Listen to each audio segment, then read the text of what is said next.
sekali lagi bersama kita di Ngadem Kuy Ngobrol Adem Ayem Kuy. Kali ini kita masih membahas dengan tema yang sama dan dengan narasumber yang sama. Iya guys, jadi kan tadi kita sudah ngebahas ya film dokumenter itu. Nah sebelum kita mengulik lebih dalam, Cak Budi bisa selanjutnya dulu. Oke, Iya. terima kasih.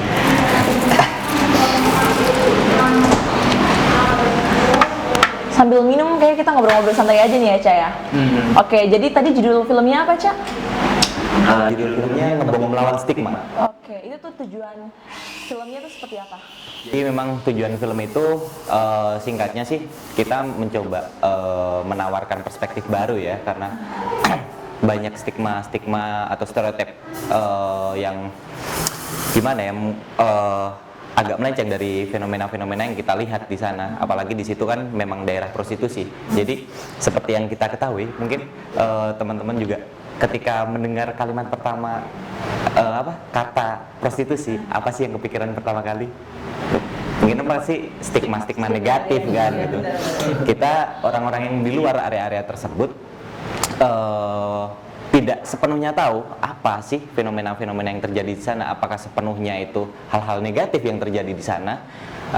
Dari situlah kita mencoba menawarkan perspektif baru, kita tampilkan sisi lain, sisi yang lebih humanis yang ada dan terjadi di lingkungan tersebut. Gitu tujuannya ya. Kayak kan tadi kita udah tujuannya tuh. Nah terus berikutnya mungkin Cak bisa jelasin filmnya seperti apa, mungkin atau apa seperti itu. Ya jadi gini ya, Ngebom Melawan Stigma ini kebetulan memang sebelumnya proyek ini diawali dari tugas proyek komunikasi waktu itu, dan kebetulan juga kami dari tim sepakat untuk membentuk sebuah tim untuk observasi ke sebuah lingkungan yang memang waktu itu kita pilih ngebong karena memang kita coba observasi, kita coba cari fenomena-fenomena yang terjadi, lalu kita menemukan poin yang ternyata ada nih fenomena-fenomena yang kita nggak lihat gitu sebagai orang luar gitu. Ternyata ada nih keharmonisan ataupun fenomena-fenomena yang selama ini orang luar itu nggak tahu gitu. Boleh nih kita tawarkan, kita coba bangun stereotip yang dari sisi lain gitu, sisi yang lebih positif, sisi yang lebih humanis.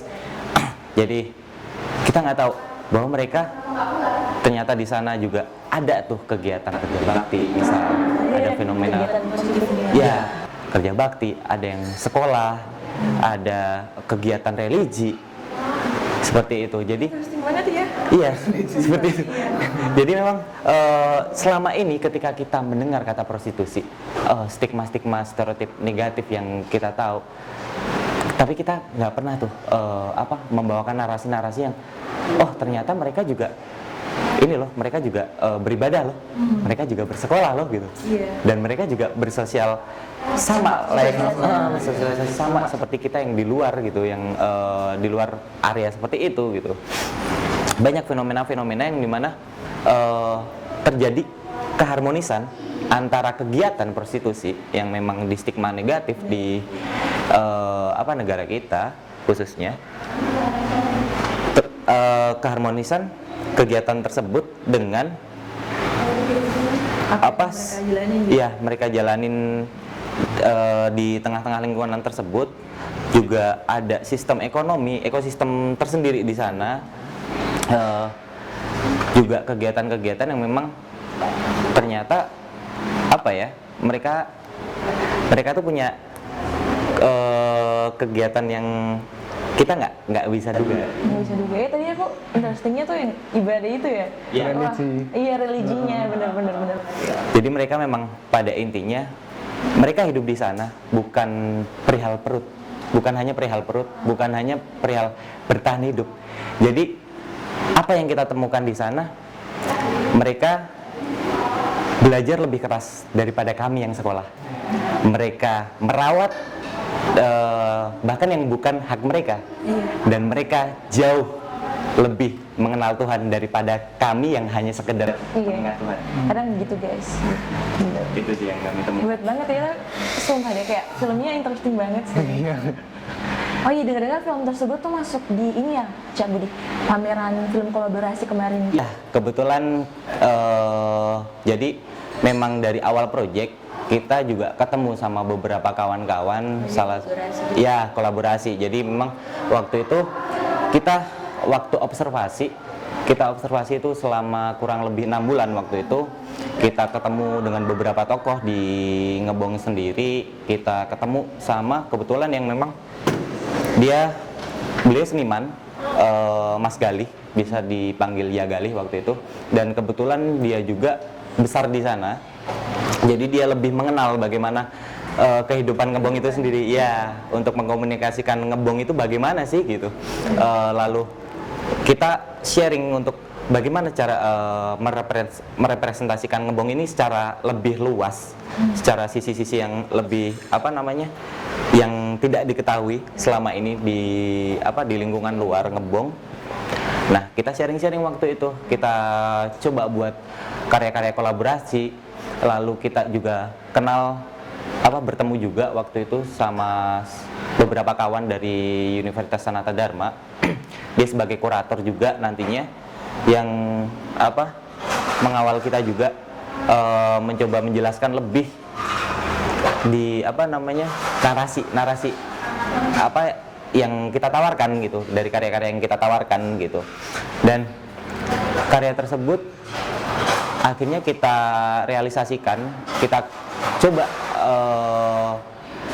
cari relasi lagi, kita kolaborasi dengan Survive Garage waktu itu. Survive Garage di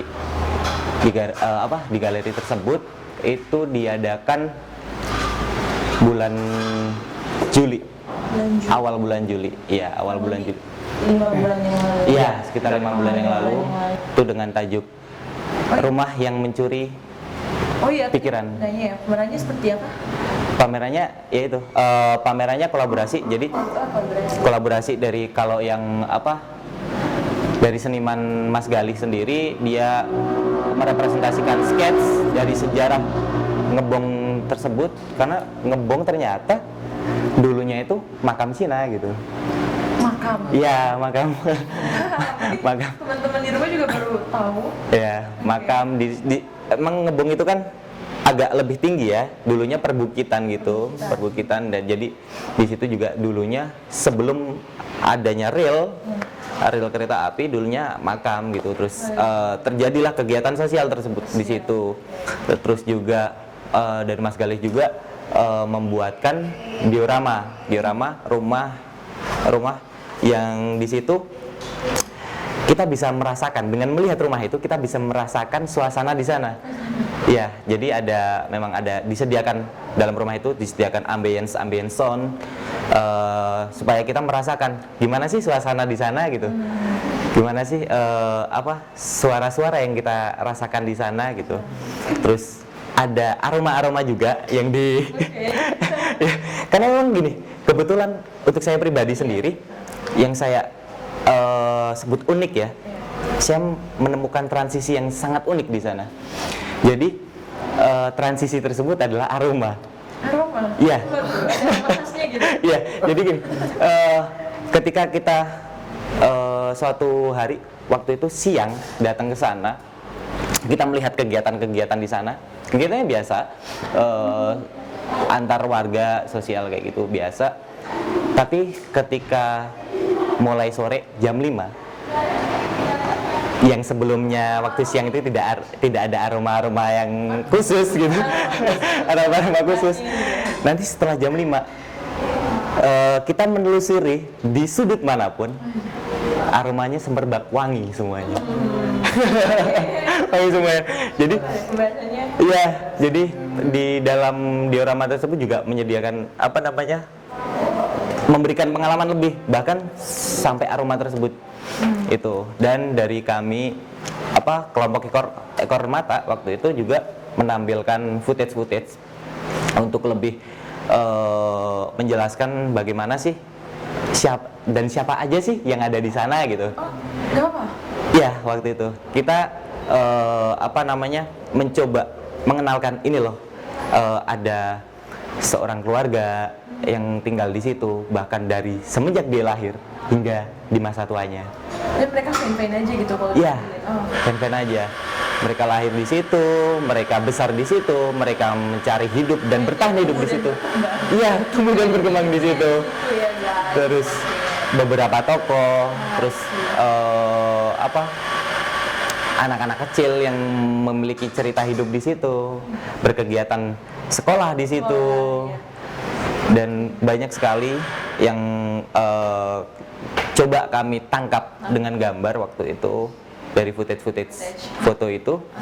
Lalu kita juga salah satunya dengan dokumenter itu tersebut yang bisa lebih menarasikan kehidupan dan menunjukkan fenomena-fenomena yang terjadi di sana. Oke, ngobrol tentang topiknya hebat banget.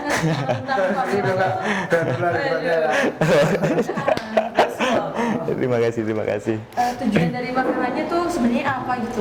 Ya, yang jelas gini ya, dari karya-karya yang kita coba buat representasikan, coba buat kita kemas, kita juga tidak lupa untuk tidak lupa dari tujuan kita, output kita. Kita membuat ini, kita observasi, kita analisis secara lebih mendalam, kita lihat fenomena-fenomena, lalu kita kemas ke dalam sebuah karya. Untuk apa sih gitu? Ya, untuk kita tawarkan kepada khalayak. Kita tawarkan argumen kita yang kita temukan, kita tawarkan pendapat kita yang kita temukan kepada khalayak bahwa ini loh yang terjadi di Ngebong, ini loh yang terjadi di balik kata prostitusi gitu di wilayah-wilayah tersebut. Ya, seperti itu sih. Oke, masih ada pertanyaan nih. Riset yang dibutuhkan kira-kira dalam pembuatan film. Kalau yang Ngebong tadi sekitar 6 bulan ya, sekitar 6 bulan. Tapi untuk secara umumnya, sebenarnya tergantung seberapa dalam kita coba ngobservasi atau riset tersebut, seberapa jauh dan seberapa sulitkah aksesnya gitu. Itu juga menjadi faktor, ya, mempengaruhi seperti itu. Untuk tantangannya tersendiri juga banyak ya tantangannya untuk riset tersebut. Kalau kira-kira untuk tantangannya untuk cabut sendiri apa ya? Selama proses itu sendiri banyak ya. Salah satunya mungkin berantem. Ya, ribut sama tim. Ya, karena pada dasarnya gini, seni kan identik dengan ego ya. Karena seni identik dengan ego. Jadi apalagi kalau ego terus dikombinasikan dengan tim, tentunya kita harus banyak kompromi dong gitu, banyak kompromi untuk bagaimana karya tersebut berjalan dengan baik sesuai dengan ego kita masing-masing. Kita harus saling kompromi, harus saling mendengarkan. Dan pada step-stepnya sendiri dalam film kan selalu ada konflik tersendiri, mulai dari praproduksi kita, mulai dari development cerita. Dari development cerita pun kita juga butuh observasi-observasi yang lebih, kita butuh sharing-sharing yang lebih. Di situ pun juga kita harus menyatukan persepsi kan, untuk bagaimana sih cerita ini bakal kita kemas, bagaimana data-data observasi kita bakal kita kemas gitu di situ. Ya, jadi suatu tulisan, suatu karya itu, lalu kita development crew, kita cari talent, kita coba bentuk script conference, kita coba jelaskan cerita yang sudah kita tulis. Lalu biasanya yang paling pecah untuk konflik tersebut dan banyak banget halangan-halangan yaitu di produksinya itu sendiri. Ya, seperti ya mungkin teman-teman pernah ya mengalami salah satunya yang paling sulit untuk dihindari adalah alam, faktor alam, ya. Faktor alam. Mungkin kita butuh nih setting yang cerah gitu, tapi tiba-tiba hujan. Kita nggak tahu faktor cuaca itu yang mungkin kita sering temui dan mungkin sangat sulit ya untuk kita ini, dan mau nggak mau kita harus cari solusi. Bagaimana sih ngakalin apa namanya cerah tapi hujan nih gitu. Cuacanya suka berubah-ubah ya. Nah, itu dia. Itu dia. Belum lagi soal budgeting gitu. Jadi memang pengalaman yang unik itu adalah ketika timing yang miss karena dikarenakan cuaca ataupun faktor-faktor lain. Misal pernah ada pengalaman, jadi kita miss 1 jam sama dengan miss 1 hari. Miss 1 hari karena ya beberapa faktor tersebut. Dan ketika kita miss 1 hari, kita balik dari apa namanya kebutuhan kita, yaitu budget yang paling sangat riskan. Jadi ketika budget 1 hari itu miss, otomatis kita harus tambal dong. itu yang sangat berat untuk kita. Jadi itu sih. Alright, Kak Budi. Nah, Ngadem Kui punya surprise nih buat Cak Budi. Apa dia? Betul, ya. Surprise apa itu? Surprise-nya tuh kita akan buat games. Nah, games ini This or That. Nah, di games kali ini pokoknya kita akan kasih pertanyaan, pokoknya Cak Budi harus jawab singkat deh, spontan gitu. Cinta. Are you ready? Oke, siap. Siapa yang cepat ya? Oh, Kuliah atau nggak ada film? Dia ada film. Kalau sih, Iya, dia ada film. Jadi memang ya seperti yang saya jelaskan tadi, film memang awalnya dari terjebak itu, dan kegiatanku selama ini lebih ke film memang. Ya walaupun apa namanya harus prioritaskan kuliah, pengennya memprioritaskan kuliah. Cuma realitanya ya pada realitanya tidak bisa lepas dari film juga gitu. nggak apa-apa sih. Ya seperti itu. Makanya ya mungkin film. Oke. Berikutnya sutradara atau penulis naskah? Sutradara. Oke, kenapa? Sutradara. Ya sebenarnya juga nggak lepas sih sebenarnya dari tulisan naskah, cuman dari pengalaman dan kesempatan yang saya terima, saya lebih dipercaya sebagai sutradara gitu. Dan juga apa namanya, saya memang lebih karena seringnya di sutradara saya menemukan kenyamanan di sutradara, dan lebih banyak tantangan bagaimana tanggung jawab sutradara dalam mengimplementasikan sebuah cerita ke imajinasi menjadi visual gitu, menjadi sebuah karya yang nantinya bakal dinikmati atau tidaknya gitu. Tanggung jawabnya sangat lebih di situ. Jadi tantangannya lebih juga di situ. Yang tantangannya lebih malah lebih disukai ya? Iya. Yang terakhir nih, Cak. Suka banget tantangannya. Iya, kebetulan seperti itu. Kebetulannya, oke. Pertanyaan yang terakhir nih, Cak. Ya. Saya kaget ya, Cak.